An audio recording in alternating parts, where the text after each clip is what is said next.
एक भयानक और रहस्यों से भरा जंगल था जिसे काला सागर कहा जाता था।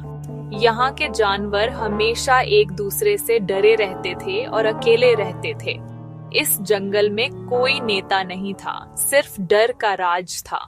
इस जंगल में एक सफेद भेड़िया रहता था जिसका नाम राजा था।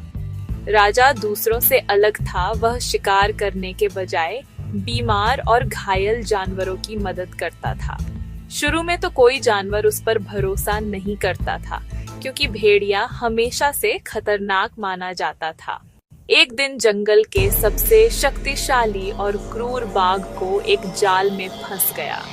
बाकी सभी जानवर खुशी मना रहे थे क्योंकि उन्हें लगा कि अब डर खत्म हो जाएगा, लेकिन किसी में इतनी हिम्मत नहीं थी कि वे बाघ को बचा सकें। राजा ने खतरे की परवाह नहीं की। उसने धीरे धीरे जाल को काटना शुरू किया। बाघ हैरान था। जब राजा ने उसे आजाद कर दिया तो बाघ ने पूछा, तुमने मेरी मदद क्यों की? तुम तो भेड़िया हो और मैं तुम्हारा दुश्मन।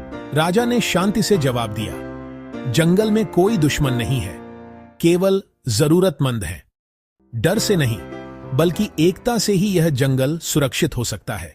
बाघ शर्मिंदा हुआ। उसने उस दिन से शिकार करना और दूसरों को डराना छोड़ दिया। उसने राजा के साथ मिलकर जंगल के नियम बदले। धीरे धीरे राजा की दयालुता की कहानी पूरे काला सागर में फैल गई। सभी जानवर, चाहे वे छोटे हों या बड़े, एक दूसरे पर भरोसा करने लगे। जंगल का नाम काला सागर से बदलकर सफेद वन हो गया, जहां राजा की बुद्धिमत्ता और दयालुता ने डर को हमेशा के लिए खत्म कर दिया। जंगल ने सीखा कि सच्चा बल न सिर्फ ताकत में बल्कि दया में भी होता है। ऐसी और वीडियो देखने के लिए चैनल का सब्सक्राइब करें।